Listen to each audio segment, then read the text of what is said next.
Customernya siapa? Ya rakyat.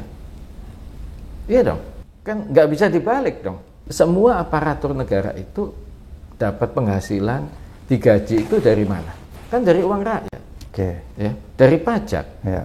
Kita ini makan dari uangnya rakyat kok, yang ngasih. Kamu nggak usah takut dengan saya, kamu mesti takut dengan orang yang ngasih makan kamu. Kalau orang itu kalau perutnya kosong pasti otaknya kosong, Pak. Kalau perut kosong, Pasti otaknya kosong. otak kosong. Kalau otak kosong, maka dia gampang melakukan penyimpangan. Ya macam-macam, Pak. Salah satunya bisa melakukan penyimpangan. Mestinya, Pak. Kalau menurut Iya. Pak Jonan. Iya. Oleh karena itu, perutnya harus diisi supaya otaknya nggak kosong. Iya. Kalau perutnya isi, belum tentu otaknya juga isi. Menjadi pegawai negara itu dalam bentuk apapun itu kalau mau kaya nggak bisa. Karena pengabdian ya. Tidak ada masyarakat itu yang mau menggaji abdinya itu, kan abdi masyarakat ini. Iya. Ya, abdinya itu dengan kemewahan itu pasti tidak. Tapi Menurut saya dampak langsung itu ada dirasakan oleh masyarakat kita. berarti daya belinya menurun. Kalau pendapatannya konstan, pasti menurun, Pak.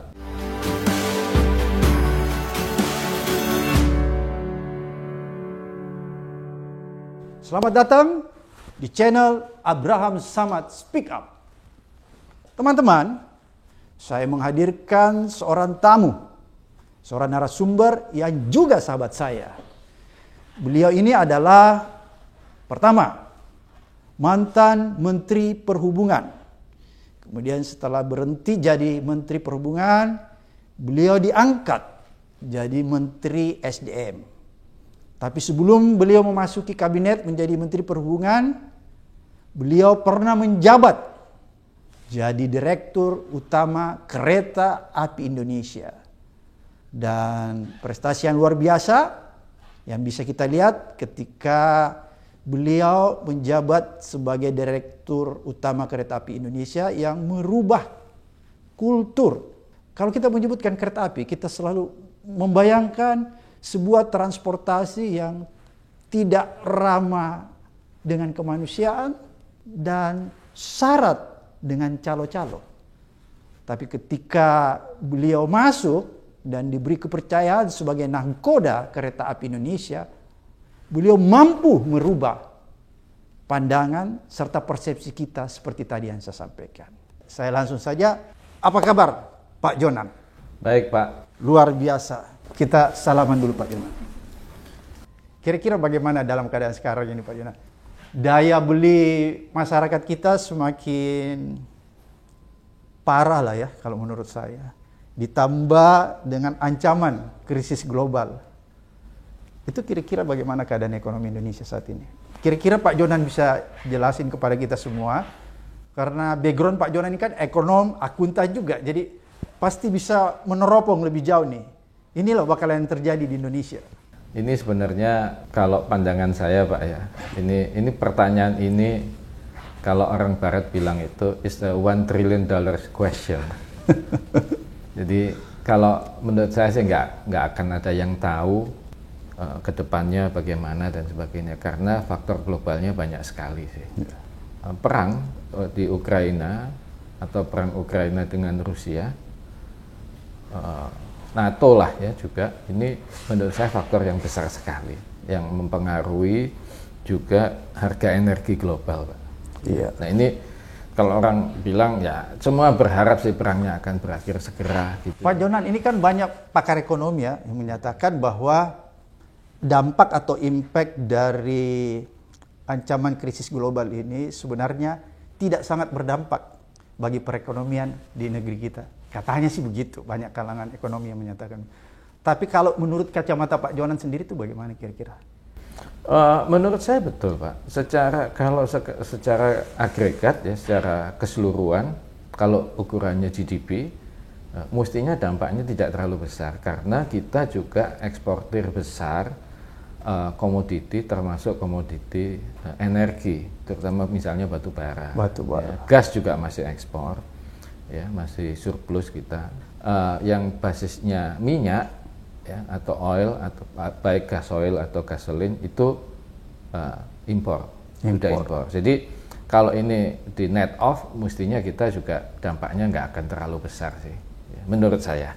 Impact-nya nggak langsung ya. Nggak langsung kepada masyarakat yang ada di level menengah ke bawah. Nah, kalau per kelompok masyarakat atau per individu mungkin beda-beda, Pak. Oh, beda-beda. Selalu beda-beda sih, ya. Karena ada harga yang naik, ada harga yang tidak naik, dan sebagainya. Itu secara global ya, akibat pasca pandeminya surut, tapi dimulai dengan perang besar di Eropa dan sebagainya. Nah, ini yang jadi masalah. Menurut saya tantangannya itu, Pak. Tapi kalau dampak Indonesia mestinya kurang lebih sih oke. Nggak ada masalah ya. Yang pertumbuhannya masih kurang lebih masih positif. Kalau kacamata orang awam, BUMN kita itu sebenarnya membebani APBN. Oleh karena itu sebenarnya harus ada langkah-langkah strategis ya yang dilakukan pemerintah agar supaya BUMN ini tidak membebani lagi APBN kita. Sekarang kita lihat berapa hal, Pak. Yang pertama misalnya harga listrik yang tidak disubsidi 400 volt ampere yang jadi bukan yang 450 watt atau yang bukan 900, di atas itu mungkin sudah sedikit sekali subsidinya makin lama. Itu kira-kira kan sekarang mungkin sekitar 10 sen per kWh ya, atau 10 sen dolar ya, atau kurang dari 10 sen dolar kalau kursnya sekarang sudah 15.500 dan sebagainya. Nah, ini murah nggak gitu ya? Ini selalu jadi debat. Kalau menurut saya, kalau misalnya dibanding di ASEAN, ini mungkin salah satu yang murah sekali, ya, walaupun tidak mungkin paling murah. Menurut saya dampak langsung itu ada dirasakan oleh masyarakat kita Pasti, secara luas kan. Pasti. Daya beli menjadi kurang. Sangat, Ya. sangat terpengaruh. Mungkin jumlah orang miskin semakin banyak, kira-kira begitu? Atau gimana menurut pandangan Pak Jonan? Berarti daya belinya menurun. Kalau pendapatannya konstan, pasti. Oke. Pasti menurun, Pak. Kalau pendapatannya itu tidak naik, ya pasti turun. Ya.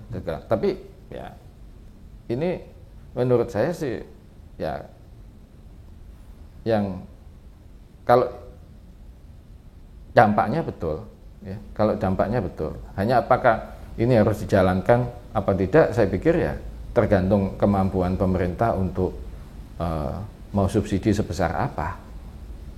Kalau solusi yang dijalankan pemerintah sekarang kan memberikan subsidi dalam bentuk tunai, kayak BLT gitu kan. Apakah itu salah satu solusi yang tepat menurut Pak Jonan? Kalau menurut saya BLT jauh lebih tepat daripada subsidi komoditi ya, atau daripada subsidi produk. Kan dalam sebenarnya itu yang paling ya, yang bisa lebih ideal itu kalau produk itu ya nilai pasar, market price. Kalau orang tidak mampu, ya disubsidinya subsidi orang, tidak disubsidi. Karena kalau subsidi barang itu distorsinya bisa jauh lebih besar, Pak. Ya. Karena kalau subsidi barang memang bisa dilarang. Orang beli BBM yang disubsidi itu orang kaya atau tidak, atau orang mampu apa enggak? Kan sulit sekali nggak? Sulit mengontrolnya ya. Iya. Karena sulit mengontrolnya, maka saya membayangkan bisa terjadi fraud, bahkan corruption di sana. Ya mungkin pemanfaatannya tidak tepat ya, Pak ya. Tidak tepat di sana. Iya, gitu. Misalnya saya naik sepeda motor gitu, ngisi BBM subsidi, emang orang bisa larang. Kalau mungkin saya naik mobil sedan mewah, orang larang. Tapi kalau saya naik motor, emang bagaimana? Ayo. Akhirnya, misalnya hanya boleh untuk sepeda motor gitu ya, misalnya ini, atau untuk kendaraan bermotor roda 4 yang cc-nya mungkin kecil gitu. Ya. Tapi kan orang nggak tahu yang naik ini siapa ya, atau pemilik kendaraan ini siapa, kan nobody knows. Ya. Makanya saya bilang kalau mau subsidi untuk membantu daya beli, itu subsidinya memang idealnya itu subsidi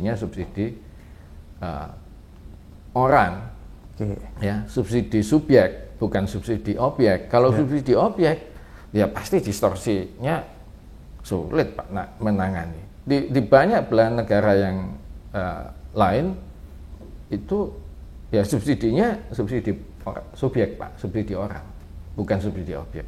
Amerika juga pandemi juga subsidi subjeknya besar sekali. Even di negara-negara barat ya, di Eropa Barat itu sekarang kejahatan di jalan raya itu mulai naik, Pak.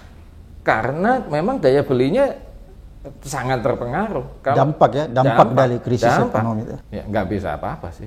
Ya, ini menarik, nggak bisa apa-apa nih, apa yang disampaikan Pak Jonan. Saya ingin tanya Pak Jonan nih, Pak Jonan kan pernah jadi direktur salah satu BUMN. Saya ingat betul ya, dua kali. Saya masuk waktu zaman Menteri BUMN-nya Pak Sofyan. Pak Sofyan, itu dari kereta api langsung? Iya.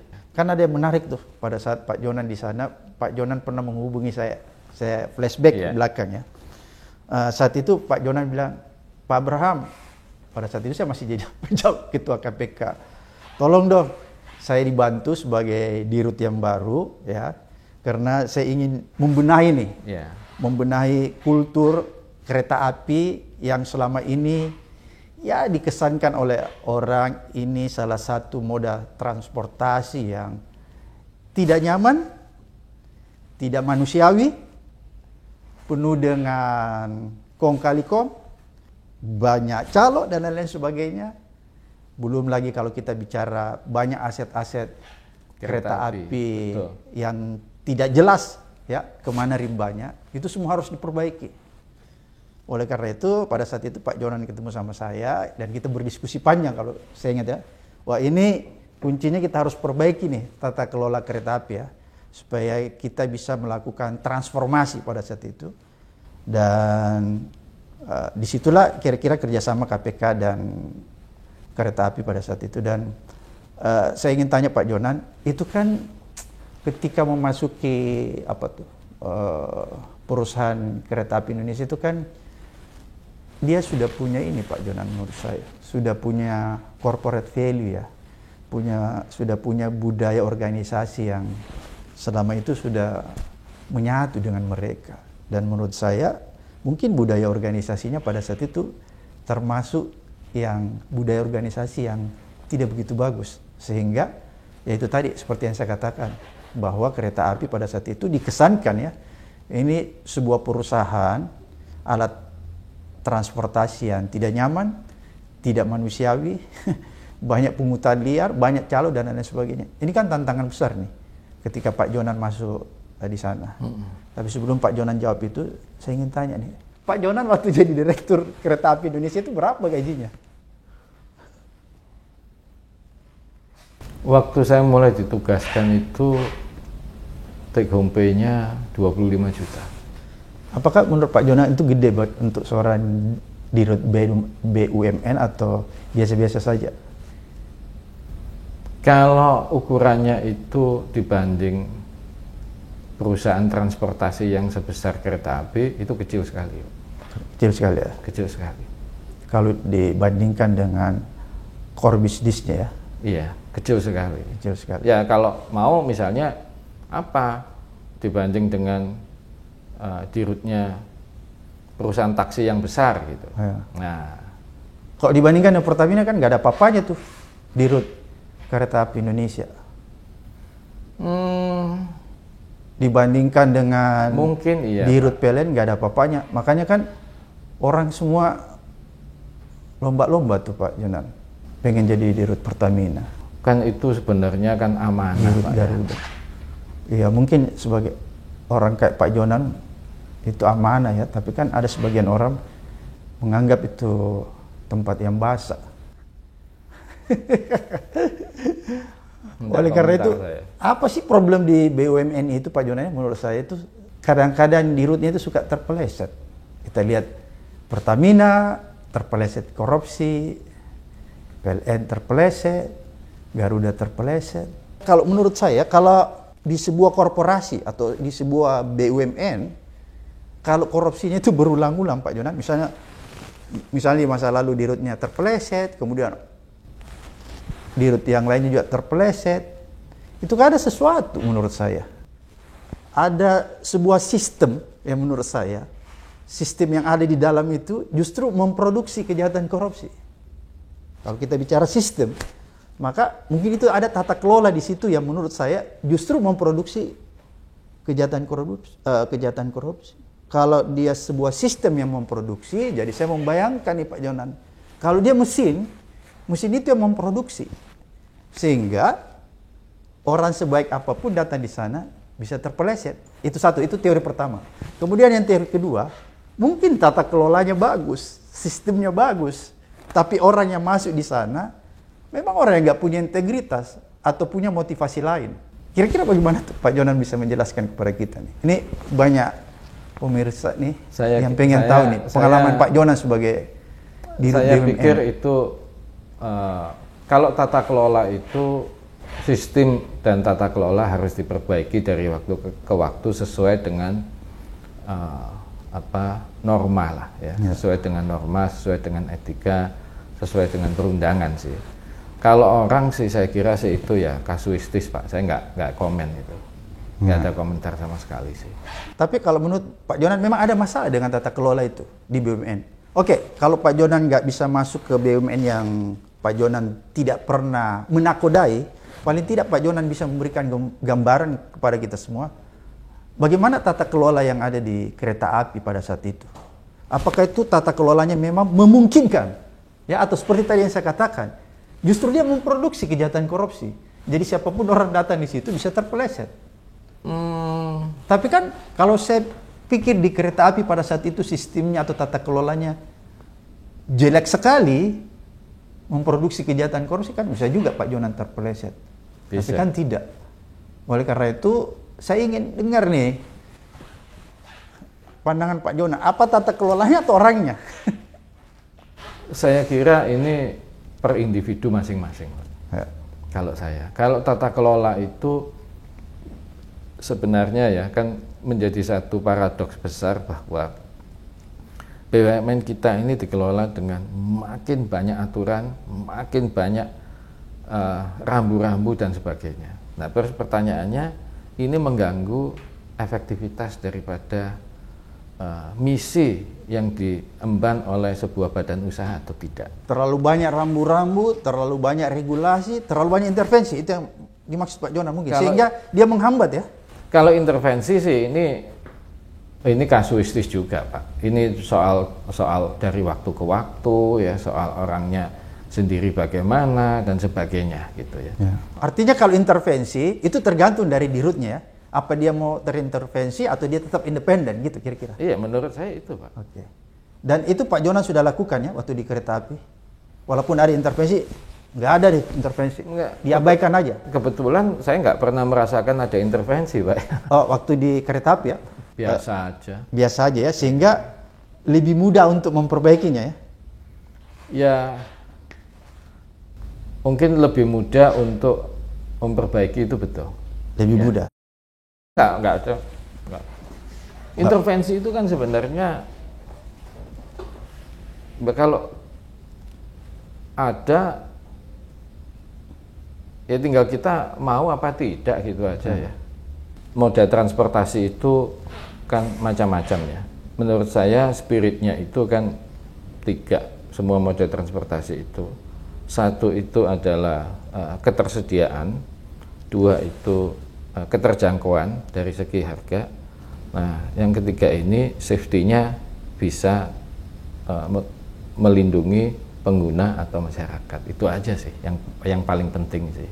Oke, kita kembali ini kita bicara tentang kereta api ini. Waktu Pak Jonan masuk tuh jadi dirut kereta api, itu kan melakukan modernisasi yang luar biasa ya.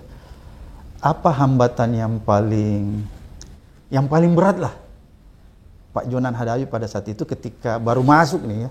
Kan dari swasta nih kalau nggak salah Pak Jonan dulu ya. Dari swasta.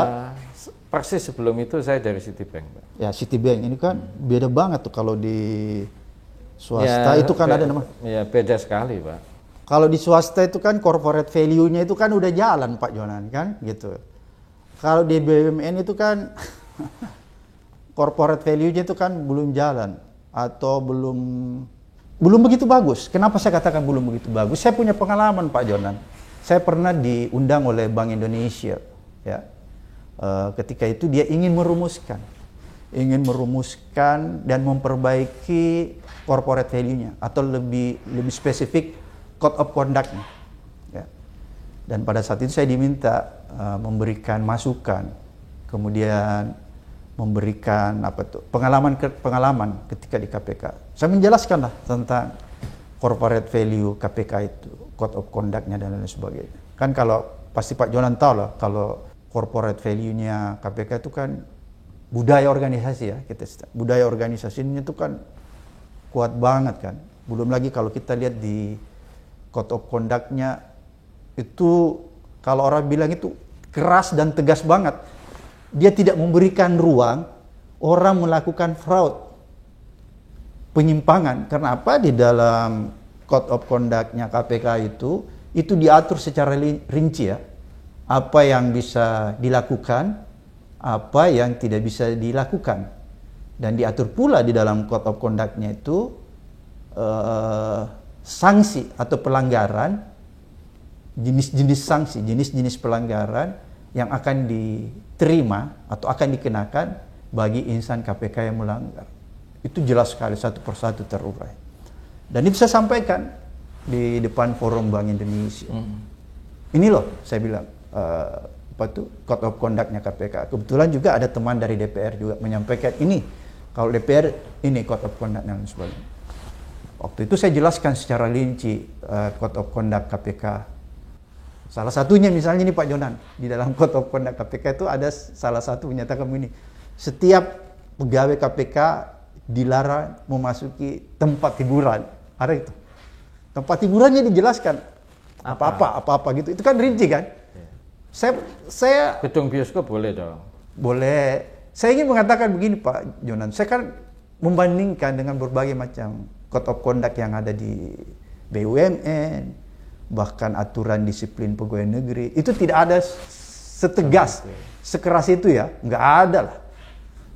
Sanksi juga nggak ada sekeras itu. Tapi misinya kan beda-beda. Ya, misinya beda-beda. Sehingga waktu saya sampaikan begitu Pak Jonan, menjelaskan lebih jauh, tahu nggak forum Bank Indonesia itu mengatakan begini, Pak Bram, kalau ini kita adopsi, ya, adopsi bulat-bulat nih code of conduct KPK ke dalam code of conduct Bank Indonesia, ini mungkin banyak pegawai yang resign, banyak pegawai yang mundur karena kelihatannya code of conduct KPK itu terlalu membatasi ruang gerak ya, ruang gerak orang, sehingga ya itu tadi mungkin karena Bank Indonesia itu sudah punya code of conduct yang lama, yang tidak sekeras itu ya, tidak sekeras itu, sehingga mereka akan kaget. Tidak serigid itulah ya. Ya, tidak serigid itu. Itu yang saya mau tanyakan nih sama Pak Jonan. Masuk di kereta api itu kan dia punya corporate value juga ya. Dia punya budaya organisasi, culture ya. Dia sudah punya budaya organisasi, sudah punya code of conduct, dan dia nyaman dengan budaya organisasi yang ada di dalam. Dia nyaman dan code of conduct-nya itu. Tiba-tiba datang nih Pak Jonan. Ini aturannya begini. Enggak. Sok nggak dia tuh? Enggak. Saya nggak bikin aturan. Oh, nggak bikin aturan Pak? Nggak bikin aturan yang basisnya itu apa tujuannya. Kan sebenarnya begini. Yang paling penting itu bagaimana layanan kereta api itu bisa melayani pelanggan dengan lebih baik. Oke. Dengan harga yang terjangkau. Oke. Ya udah, fokusnya itu aja. Semua harus fokus ke situ. Kita perbaiki apapun Arahnya ke situ. Mau code of conduct kayak mau disiplin kayak apa, ya arahnya ke sini. Yang tidak sesuai dengan sini, ya kita perbaiki. Menjadi utama itu adalah merubah mindset orang-orang kereta api itu supaya customer oriented. Customer oriented. Ya, jadi tidak produk. Sebelumnya orang-orang kereta api tidak punya mind seperti itu. Menurut saya sangat minim. Minim ya. Ya, pemikirannya itu lebih ke produk oriented. Produk. Ya, mau begini nggak mau ya sudah. Oke. Jadi saya bilang, lo kita ini cari makan dari mana? Wong kita dapat makan dari pelanggan kok, dari customer kok. Ya customernya harus nomor satu. Oke. Bukan atasannya. Bukan atasannya. Bukan. Iya kan? Kayak misalnya begini, restorasi kereta api. Restorasi kereta api itu waktu saya mulai masuk tugas itu mungkin penjualannya cuma 50 miliar kali setahun. Atau kurang kali dari 50 miliar setahun. 25 miliar mungkin setahun. 50 lah, mungkin 50 miliar. Hari ini mungkin 500 miliar setahun. Ada peningkatan yang signifikan ya? Iya. Terus pertanyaannya, loh apakah penumpang kereta api naik 10 kali lipat? Kan enggak. Tetap kan? Naik sih Pak, naik double sih. Naik dari 250 penumpang kereta api baik komuter maupun tidak, setahun itu menjadi sekitar kira-kira 500 juta. Oke. Sebelum pandemi, saya nggak tahu sekarang. Ya. Jualan makanannya di restorasi, di kereta api dan sebagainya itu naiknya 10 kali. Ayo, kan nggak mungkin penumpang kereta api naik 10 kali itu kan, mana mungkin, wong relnya, jumlah relnya sama, jumlah stasiunnya juga nambahnya nggak banyak kan Pak. Nah, ini berarti apa gitu ya? Jadi berarti orang kita ini sudah mulai berubah menjadi fokusnya customer. Kalau dulu kan belinya apa ya, mau ini, nggak mau ya sudah, ya terserah you mau beli mau nggak, saya juga nggak butuh you, nggak perlu you beli kok dan sebagainya. Ini yang dirubah supaya orientasinya itu customer. Nah, ini dalam konteks yang lebih luas menurut saya, pemerintah kan selalu, pemerintah ini ya negara lah ya. Adanya pemerintah itu kan customernya siapa? Ya rakyat. Iya dong. Kan nggak bisa dibalik dong. Semua aparatur negara itu dapat penghasilan, digaji itu dari mana? Kan dari uang rakyat. Ya, dari pajak. Ya, sebagian besar Bapak ya. Ya, dari pajak, dari cukai dan sebagainya lah. Pajaknya besar sekali sih, dan dari royalti dan sebagainya. Ini zaman dulu beda, ya. 40-50 tahun yang lalu pajaknya mungkin kecil, tapi dari sumber daya alam besar, makanya cara berpikirnya juga beda. Sekarang sudah beda ya? Beda Pak. Jadi itu yang Pak Jonan rubah ya? Iya, mindset itu ya? Mindsetnya. Kemudian sistemnya ya? Nah, masuk kepada sistem teknologi. Betul. Supaya bisa menghindari fraud. Ya, betul, bisa menghindari Pak, penyimpangan di level bawah. Kalau mindsetnya tidak dirubah, saya kira mau sistem apapun juga pasti nggak bisa berjalan dengan efektif. Karena yang jalankan ini manusia, Pak. Ya. Nah, hal lain yang penting juga itu, kalau untuk menghindari distorsi yang saya katakan itu adalah apa? Gini loh pekerjaan. Kalau bisa diganti pakai mesin, diganti pakai mesin aja. Orang itu hanya sumber daya manusia itu hanya dimanfaatkan dan hanya ditugaskan dalam pekerjaan-pekerjaan atau dalam fungsi-fungsi yang tidak bisa diganti pakai mesin. Jadi semua masuk kepada teknologi ya. Salah satunya dong. Itu ya, tiket online itu ya. Iya.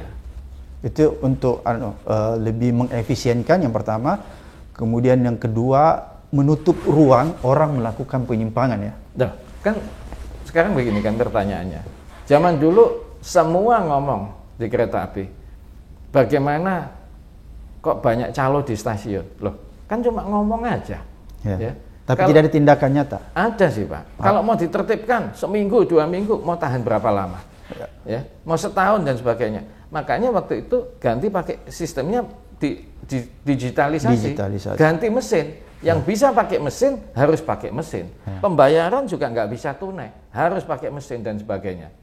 Ya, saya udah ngomong, restorasi di atas kereta api, jualan makanan sebaiknya tidak boleh tidak pakai bayar tunai. Semua pakai mesin. Pakai mesin ya Pak Jonan. Ya, yang bisa pakai mesin pakai mesin. Dulu KRL Jabodetabek, orang saya pakai itu e-money segala macam, orang bilang, wah nanti kalau nggak punya gimana? Loh, orang Indonesia itu yang naik kereta itu yang nggak punya handphone itu siapa sih? Nah, kalau punya handphone kan pasti bisa beli e-money. Ini kan menarik nih, digitalisasi ya, masuk kepada teknologi. Iya. Untuk supaya lebih efisien, menghindari kebocoran, kira-kira begitu. Bisa nggak Pak Jonan jelasin kepada kita waktu masuk? Kan pasti Pak Jonan sebelum melakukan perbaikan itu melihat tuh bagian-bagian mana yang terjadi kebocoran kan, sehingga akhirnya disimpulkan kita masuk sistem digitalisasi sehingga menghindari itu dan juga efisien. Sebelum masuk kepada digitalisasi, kebocoran di kereta api itu besar nggak? Saya nggak pernah fokus melihat kebocoran, Pak. Saya itu fokusnya itu melihat bahwa ini mindsetnya harus dirubah menjadi customer oriented. Dan saya yakin kalau mindsetnya berubah, yang lainnya itu pasti berubah. Karena menurut saya kalau badan usaha itu lihatnya itu di awal itu saya mulai ditugaskan tuh melihat kebocoran, wah berarti saya kayak nyetir mobil kaca spionnya jauh lebih besar dari kaca depan dong. Betul. Dan I don't think it will move forward gitu ya. Nah, makanya lihatnya itu maunya apa ke depan? Customer oriented, udah ya. Terus Itu difokuskan ke situ. fokus itu sistemnya langsung dibenahi. Ini apa dan sebagainya. Kan nanti misalnya saya yakin kalau toh ada distorsi atau kebocoran itu ya pasti akan hilang. Lowong fokusnya itu kok. Ya, tadi Soalnya misalnya percaloan gitu. Ya. Ya, misalnya itu percaloan tiket. Terus juga pengelolaan stasiun. Loh, pengelolaan stasiun dulu orang penghasilannya nggak cukup, terus bagaimana? Ya harus diperbaiki. Ya. Harus diperbaiki dulu supaya misalnya dulu WC itu di stasiun kan orang masuk bayar itu, Pak. Ya. Ada yang jaga itu. Ya. Itu pasti bisnisnya anak-anak stasiun. Saya hapus Itu supaya, ada pungli kecil-kecilan di situ ya. iya. Dan terus mau apa faktanya? Ya. Kalau gajinya sangat kurang. Nah, Ya. penghasilannya harus diperbaiki dulu. Jadi pada saat itu yang pertama Pak Jonan lakukan itu remunerasi ya. Meningkatkan. Memperbaiki. Ya, banyak yang dilakukan secara simultan. Salah satunya itu memperbaiki layanan itu dari misalnya membersihkan toilet dulu. Ya, Dari toilet dulu ya. Harus rapi. Juga di samping itu penghasilannya juga diperbaiki pelan-pelan. Saya 6 tahun di situ. Supaya nggak terjadi itu ya tadi Iya. pungli-pungli ya. Ketika itu tadi ya orientasinya dirubah ya. Iya, loh, emang penumpangnya naik 4,5 kali kan enggak? mungkin. Tapi faktanya pendapatannya naik 4,5 kali. Nah, yang memperbaikinya apa? Komentar masyarakat tidak tertib dan sebagainya. Loh, kita itu sebenarnya kalau punya kewajiban itu ya kita sendiri mulai menertibkan diri sendiri. Nah, saya tanya ke petugas pintu perlintasan. Kamu kalau lagi tidak dinas ngerjainnya apa? Waktu itu ya, saya ngojek, Pak. Loh, kenapa kok ngojek? Ya karena nggak cukup, Pak, penghasilannya. Oke. Jadi ada kerja sampingan ya. Loh, bahayanya kan kalau waktu dia dinas dia bisa ngantuk, Pak. Iya. Loh, kalau ngantuk nutup pintunya kan bisa telat dan sebagainya. Karena itu tadi. Nah, makanya ini penghasilan diperbaiki supaya orang itu Tidak kerja sampingan iya, lagi. Profesionalisme ya Pak. itu. Dan itu yang Pak Jonan lakukan ya. Iya, Pak. Jadi ada kultur ya diperbaiki sistemnya. Tadi kan kita bicara orientasi itu masuk semua sistem ya. Kemudian ada keteladanan ya. Keteladanan, Pak. Dan ya gini lah, kalau stick aja nggak ada carrotnya saya kira sih harus pakai robot sih, nggak bisa pakai orang, Pak. Gitu ya. Ya pasti harus ada stick, ada carrot, Pak. Jadi Kalau governance-nya mau diperbaiki apa segala macam, penghasilannya nggak ada perbaikan, nggak jalan. impossible. Tidak mudah sekali, Pak. Tidak mudah. Saya tidak pernah lihat sesuatu institusi yang sangat berhasil tanpa ada stick and carrot, Pak. Kalau carrot aja nggak ada sticknya nggak bisa. Tapi kalau stick aja nggak ada carrotnya, saya yakin juga sulit sekali. Oke. Jadi harus dua-duanya Pak Jonan ya. Iya dong. Ya. Jadi itu yang legacy ya, legacy yang Pak Jonan Iya. tinggalkan di kereta api sehingga kereta api sekarang menjadi apa tuh? Modal transportasi umum yang sudah nyaman, sudah manusiawi. Jadi Ya mendingan lah, Pak. keteladanan ya integritas individu ya. Jadi pertama integritas individu, kemudian integritas organisasi. Kalau saya bisa simpulkan dari itu. Jadi Pak Jonan berhasil membangun integritas organisasi, kemudian integritas individu-individu yang ada di kereta api. Pengalaman itu ketika Pak Jonan habis dari situ tuh Pak Jonan diangkat jadi Menteri Perhubungan dulu ya. Betul, Pak. Kemudian naik lagi, pindah lagi ke Pindah, Pak, pindah. Ke bukan SDM. naik ya, pindah ya. Pindah ke Menteri SDM. Ada problem misalnya menurut saya ketika di Kementerian SDM, apakah Pak Jonan juga melakukan hal-hal seperti yang dilakukan pada saat jadi Direktur Kereta Api itu? Ada, Pak. Saya melakukan hanya effortnya hasilnya 2 ya, Pak. 1, saya di kereta api itu hampir 6 tahun. Ya. Kalau membenahi birokrasi itu, kalau saya ditugaskan cuma 3 tahun, mungkin dampaknya nggak terlalu besar. Nggak signifikan ya. Nggak signifikan. Jadi waktu juga menjadi salah satu faktor ya kalau kita mau memperbaiki. Maksudnya gini, kalau kita diberikan kesempatan, terus waktu yang kita diberikan itu Tidak tidak terlalu banyak. singkat, nggak mungkin juga Nggak ya. mungkin, Pak. Karena Misalnya kalau saya tugaskan Pak Jonan nih, perbaiki nih kereta api, waktunya setahun, bisa nggak? nggak bisa, Pak. Karena itu harus panggil Sangkuriang, Pak. Oh, Sangkuriang ya. Atau panggil Bandung Bondowoso. Gitu. Oke.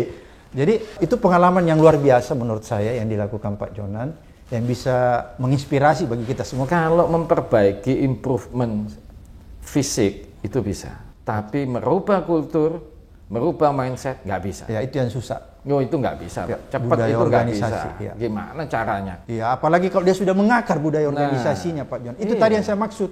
Itu kan orang di kereta api sudah mengakar bertahun-tahun. Datang nih Pak Jonan, tiba-tiba mau merubah itu semua. Itu kan bukan hal yang gampang. Seperti tadi yang saya katakan ketika saya menjelaskan Code of Conduct KPK di Bank Indonesia, dia langsung bilang, Pak Bram ini susah Pak Bram. Kenapa? Ini budaya organisasi kita sudah mapan bertahun-tahun, tiba-tiba mau dimasukkan budaya organisasi yang baru yang hampir perubahannya sangat signifikan gitu ya, sehingga itu kan pasti ada reaksi penolakan yang begitu besar dari dalam kan. Itu kan juga pasti dihadapi Pak Jonan ketika di kereta api itu pasti ada penolakan dong kan. Itu ini nih, ada budaya organisasi yang sudah mapan, tiba-tiba Pak Jonan berusaha mengubahnya, memperbaikinya. Saya pakai istilah memperbaikinya. Saya minta survei ke customer, ke pelanggan kereta api itu maunya apa sih? Gitu. Ya itu aja dipakai. Ya. Ya. Jadi bukan saya yang mendorong atas ideal keinginan saya, tapi ini ngurusi customer. Oke. Kita maunya customernya apa, ya udah kita sama-sama menaik ke situ dah. Dan pengalaman itu kan sehingga Pak Jonan tadi yang saya kembali lagi ya, dipromosikan barangkali ya Pak Jonan.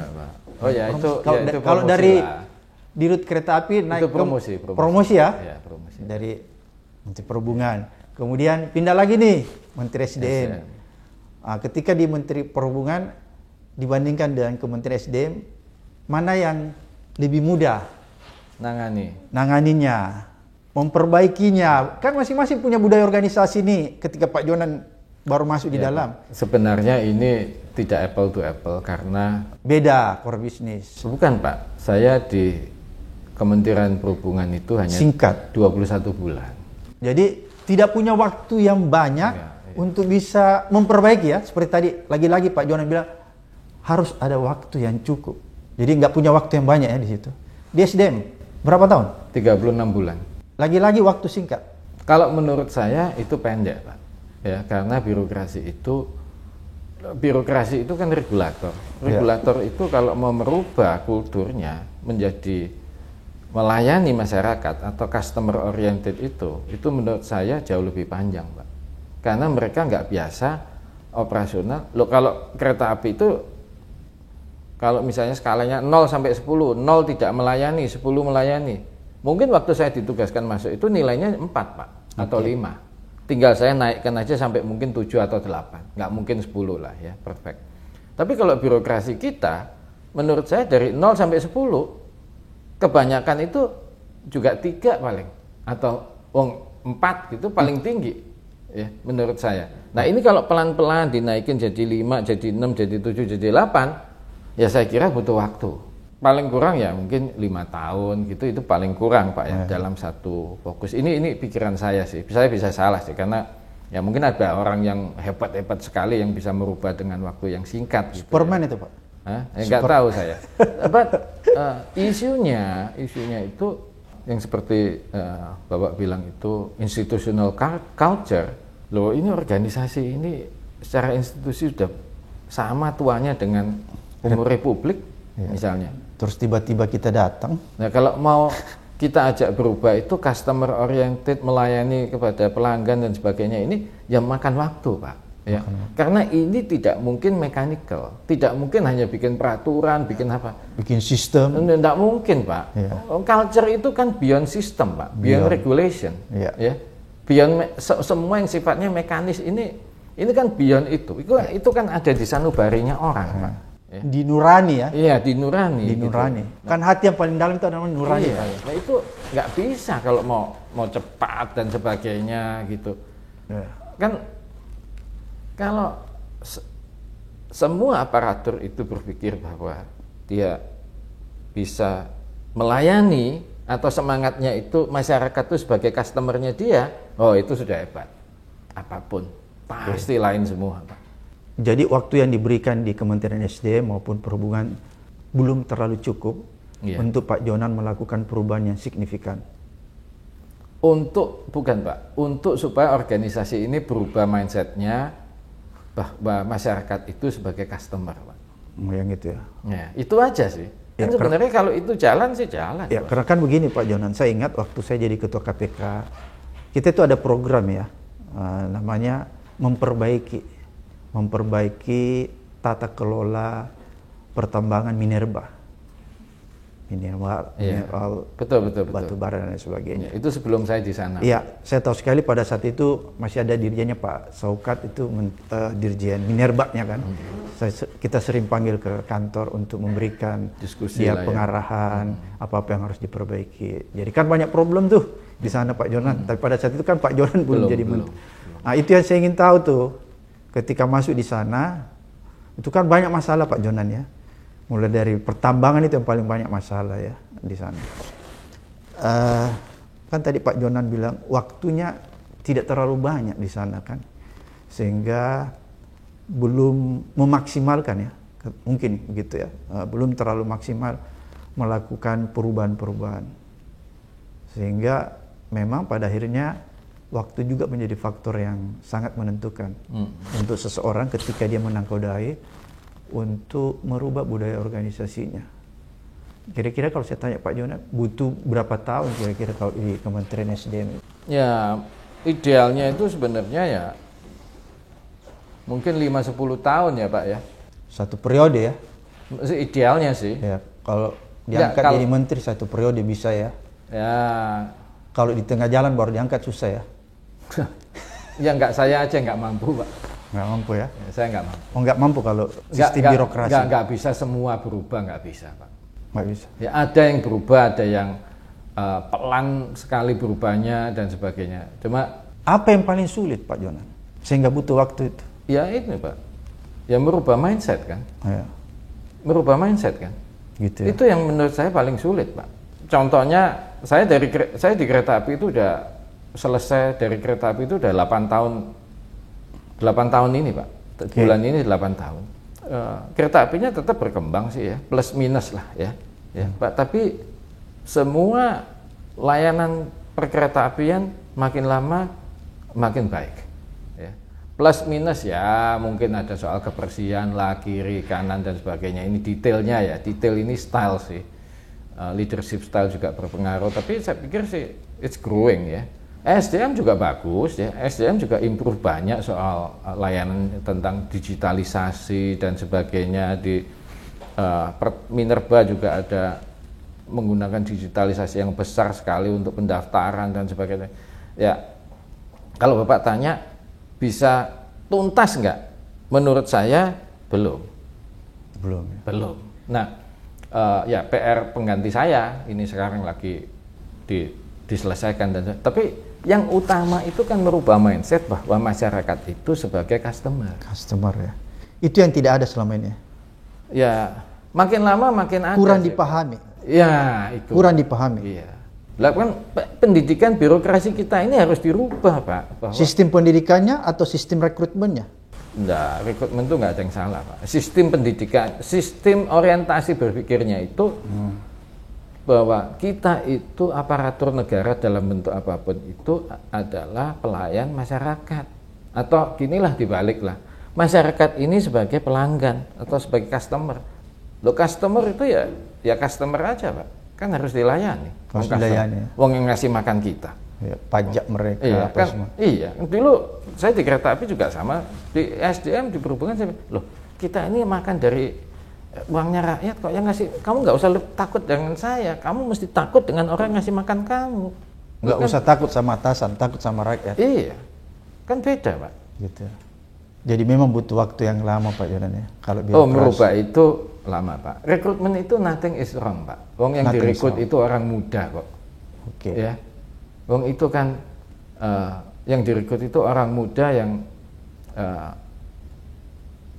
juga ya masih on the neutral position lah ya. Okay. Mau rekrutmen sistem apapun juga kalau mindsetnya atau kultur institusinya itu nggak ada semangat melayaninya ya susah. Tetap improvementnya itu Jadi budaya organisasinya Pak ya. Iya. Menurut Tapi saya, menurut saya ada dua ya juga ya Pak Jonan ya mungkin. Selain budaya organisasi, keteladanan yang harus kita berikan ya mungkin. Itu mungkin lebih cepat juga ya. Jadi mereka bisa melihat ya. sebenarnya Atau enggak juga? kalau saya iya Pak, kalau saya gini Pak, mimpin itu modalnya cuma satu Pak, ngasih contoh Pak. Keteladanan ya. Iya, menurut saya itu. Contoh kecil apa itu Pak Jonan lakukan? Yang bisa di-share nih kepada penonton kita. Yang Mungkin gini lah. Misalnya kalau merokok nih, waktu di kereta api. gini. Pak Jonan merokok kan? Enggak? Iya, saya ini merokoknya baru Pak, baru 45 tahun. Jadi ketika masuk di kereta api, Pak Jonan Enggak. kasih contoh, Gini, nggak mau merokok? Gini, saya mungkin ini contoh yang jelas supaya orang lain juga tahu sampai hari ini. Saya orang yang membuat larangan merokok di dalam perjalanan kereta api. Siapapun juga. Di dalam gerbong ya? Iya, siapapun juga. Siapapun juga Tidak ya? peduli. Satu, dan juga membuat larangan merokok di stasiun kecuali di tempat yang ditentukan. Biasanya dikasih di ujung-ujung dan sebagainya. Di Ya, ada ujung-ujung. tempat. Ya, ada tempatnya. Nah, Smoking room. kenapa? Ya, waktu saya membuat larangan itu dalam proses pembuatan larangan, ya bicara dengan semua orang saya di kereta api, ya ikatan masinis, ikatan kondektur. Buat kesepakatan nih. Iya, buat kesepakatan. Konsensus. Dealnya maunya apa? Iya. Ya. Mereka juga tanya, Bapak bisa nggak merokok di dalam perjalanan? Oh bisa. Itu contoh ya? Nah, lalu setelah itu ya saya pergi keluar stasiun, di luar pagarnya stasiun ngerokok kan boleh kalau di luar pagar, pinggir jalan nggak dilarang. Nah, Di jalan ya Pak Jonan iya merokok? ngerokok aja kan. Nah, makanya saya bilang, Puntun rokoknya dibuang di mana tuh Pak Jonan? oh saya biasanya sih kantongin sih Pak. Oh gitu. Ya. Jadi ini yang menurut saya penting sekali ngasih contoh. Dulu orang nggak percaya, Pak masa bisa Pak ngapus larangan gerbong. Kan semua juga waktu saya itu mulai larangan ngerokok, yang protes banyak. Mau disediakan satu gerbong dong, nggak merokok, supaya bisa merokok sekarang. Pokoknya nggak boleh aja, titik. Gitu. Karena boleh. ini mengganggu orang lain Pak. Gedung ini aja pasti non smoking ya, No smoking area. betul kan? Iya. Boleh mungkin di luar ya. Ada kan di taman, di belakang Nanti gitu kalau ya. Pak Jonan mau merokok ada di taman di bawah. Iya makanya gitu. Nah ini yang saya bilang bahwa saya itu tidak melarang orang merokok. Saya itu melarang orang merokok di dalam perjalanan kereta api. Nah makanya saya bilang stick and carrot ini harus jalan Pak dalam batas-batas kewajaran. Gitu loh. Kalau enggak mungkin bisa. Kita mau menerapkan governance yang hebat sekali, yang sangat luar biasa. Kalau orang itu kalau perutnya kosong pasti otaknya kosong, Pak. Kalau perut kosong, Pasti otaknya kosong. otak kosong. Kalau otak kosong, maka dia gampang melakukan penyimpangan. Ya macam-macam, Pak. Salah satunya bisa melakukan penyimpangan. Mestinya, Pak. Kalau menurut Iya. Pak Jonan. Iya. Oleh karena itu, perutnya harus diisi supaya otaknya nggak kosong. Iya. Kalau perutnya isi, belum tentu otaknya juga isi. Oh begitu. Jadi Tapi kan 50-50. 50-50. Tapi kalau perut kosong, Sudah pasti. Kalau perut diisi, belum tentu. masih 50-50. Masih lebih baik saya ambil 50-50 dong. Oke. Dan Daripada sudah pasti enggak. ketika itu Pak Jonan lihat memang yang 50-50 itu benar ya? Ya iya dong, Pak. Ya. Kan saya ambil, lo kan kalau mau mengambil sesuatu yang kayak mengambil bertaruh gitu ya, apakah bisa berhasil atau tidak, kan harus yang 50-50. Ya, gitu. Nah, kalau yang sudah pasti gagal buat apa? Gitu ya. Kan orang dari dulu bilang, wah perbaiki ini itu. Lah buktinya, Pak, kalau perut kosong itu pasti otaknya kosong, Pak. Tidak mungkin ada perut kosong otaknya isi, itu tidak banyak orang yang bisa gitu, Pak. Not many lah in the world. Jadi memang yang paling penting, kalau saya bisa simpulkan, tolong diluruskan nih Pak Jonan kalau saya salah menyimpulkan. Perlu ada perbaikan atau remunerasi sistem penggajian ya, pendapatan orang itu. Karena kan kalau perut itu kan pendapatan Pak Jonan, gaji yang harus diperbaiki. Kan itu saya tangkap begitu kan? Ya ginilah, kalau saya itu selalu ngomong waktu di kereta api juga, menjadi pegawai negara itu dalam bentuk apapun itu kalau mau kaya nggak bisa. Karena pengabdian ya? Ya nggak bisa aja Pak. Pilihan hidup? Bukan, ya karena memang tidak ada masyarakat itu yang mau menggaji abdinya itu, kan abdi masyarakat ini, ya, abdinya itu dengan kemewahan itu pasti tidak. Tapi standar sebenarnya itu ada batas-batas kewajaran. Iya. Ya, yang hidupnya itu layak lah. Ya, itulah yang saya maksud tadi Pak Yonan. Harus ada perbaikan ya, sistem penggajian di level-level tertentu. Kan begini Pak Yonan, biasanya kalau kita melakukan sebuah perbaikan remunerasi, menurut saya ya, perbaikan pendapatan penggajian, itu suka dimulai dari level menengah ke atas. Saya lihat begitu ya. Padahal seharusnya yang paling penting, seluruh sih boleh, tapi yang paling penting menurut saya seperti yang tadi, kalau saya tangkap Pak Jonan, itu harusnya dimulai dari menengah ke bawah. Dari bawah Pak? Ya, maksudnya gini kan. Ya air itu nggak mungkin, air itu jangan mengalir dari bawah ke atas lah. Ya. Itu kan pakai pompa air namanya. Ya. Jadi harus diperbaiki yang di bawah ya. Iya Pak. Tapi ini kan memang ironis juga ya Pak Jonan, kalau kita melihat fakta-fakta, tapi saya sepakat. Memperbaiki standarisasi gaji itu yang ada di level bawah ya, yang dulu harus kita perbaiki dulu agar supaya itu tadi yang seperti Pak Jonan bilang, perut harus terisi dulu nih. Kalau nggak terisi perut, kepala kosong. Kalau kepala kosong, salah satunya, bukan satu-satunya, salah satunya bisa terjadi penyimpangan-penyimpangan.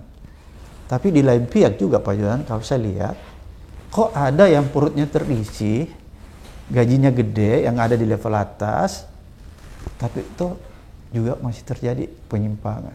Ya seperti tadi yang saya katakan Pak Jonan, di rut BUMN, misalnya ya, tadi saya kasih contoh misalnya Pertamina di masa lalu, PLN di masa lalu, itu kan juga ada terjerat dengan kasus korupsi. Padahal kan kalau kita mau lihat, pendapatannya itu kan bukan kecil, besar, seharusnya tidak terjadi lagi itu menurut saya.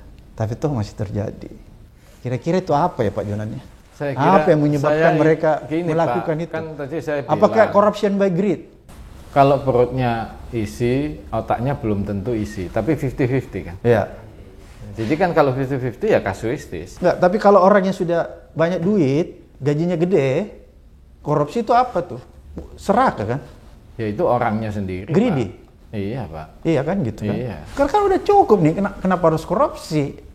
Kan begini Pak Jonan, kalau orang di level bawah yang seperti tadi Pak Jonan bilang itu, tiba-tiba dia pungli itu 10.000, 20.000, bikin parkiran tadi itu kan kecil tuh, itu untuk memenuhi kebutuhannya karena memang gajinya kecil kan, sehingga dia melakukan itu tadi yang seperti Pak Jonan bilang. Nggak cukup lah. Nggak cukup gajinya, jadi ada keterpaksaan karena kebutuhannya itu tidak bisa tercukupi oleh pendapatan yang dia diterima, sehingga itu yang Pak Jonan perbaiki. Makan aja nggak cukup. Iya, sehingga itu yang diperbaiki. Tapi kan ada juga nih di rut BUMN yang gajinya gede, tapi tetap juga korupsi. Itu kasuistis Pak. Kasuistis ya. Tapi kalau saya mengatakan itu greedy itu, Ya, kan mungkin. udah ini Pak Jonan, udah gajinya gede, tapi tetap korupsi. Gini Pak ya, menurut saya when you do business itu kan ukurannya kewajaran Pak. Ya. Kepantasan ya. Ya kepantasan atau kewajaran lah. Gitu. Saya waktu kerja di Citibank terakhir, orang yang kerja di New York, paspornya paspor Amerika, maupun saya yang kerja di Jakarta, kadang dipindah ke Hong Kong, paspornya Indonesia, itu di level saya penghasilannya base salary-nya sama. Sama. Apakah saya bekerja di Hong Kong atau di Singapura atau di New York, atau apakah paspor saya paspor Indonesia atau paspor saya paspor Inggris atau Amerika, same compensation, titik udah. Nah mestinya begitu Pak. Nah kalau bisa begitu, mungkin menegakkan benang basah mungkin agak lebih bisa Pak.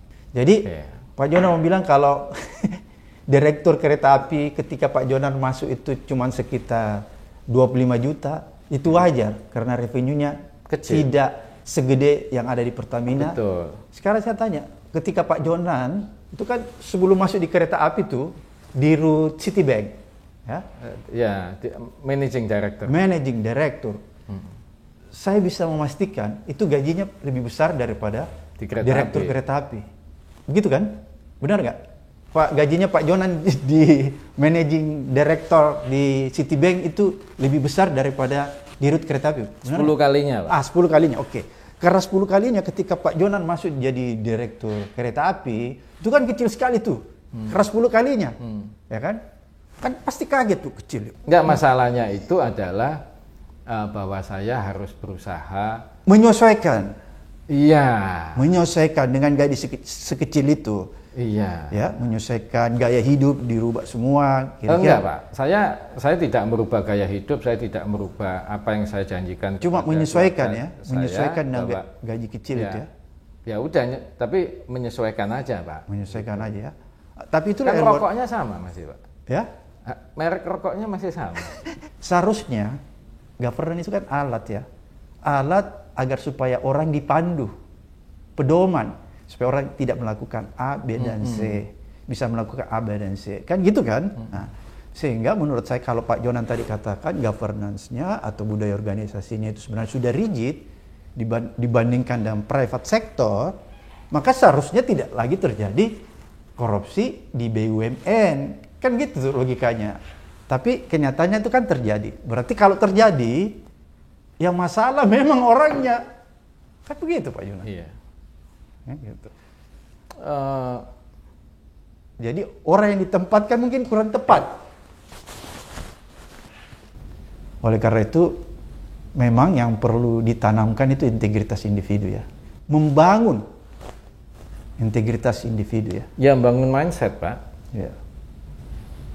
Untuk menyelamatkan bangsa ini ya. Kira-kira begitu Pak Jonan. Oke, Pak Joman. Terima kasih banyak atas sharingnya ya. Sehingga ini mungkin bisa memberikan inspiring bagi para pendengar dan pemirsa. Jadi ada 2 hal yang saya coba simpulkan. Pertama, bahwa kita harus membangun integritas individu. Kemudian selain membangun integritas individu, kita harus bisa membangun integritas organisasi. Agar supaya ketika kita memasuki suatu lembaga atau suatu korporasi, itu kita bisa memperbaikinya atau merubahnya atau membuat lebih baik lagi. Terima kasih. Saya Abraham Samad. Sampai ketemu di episode berikutnya di Abraham Samad Speak Up.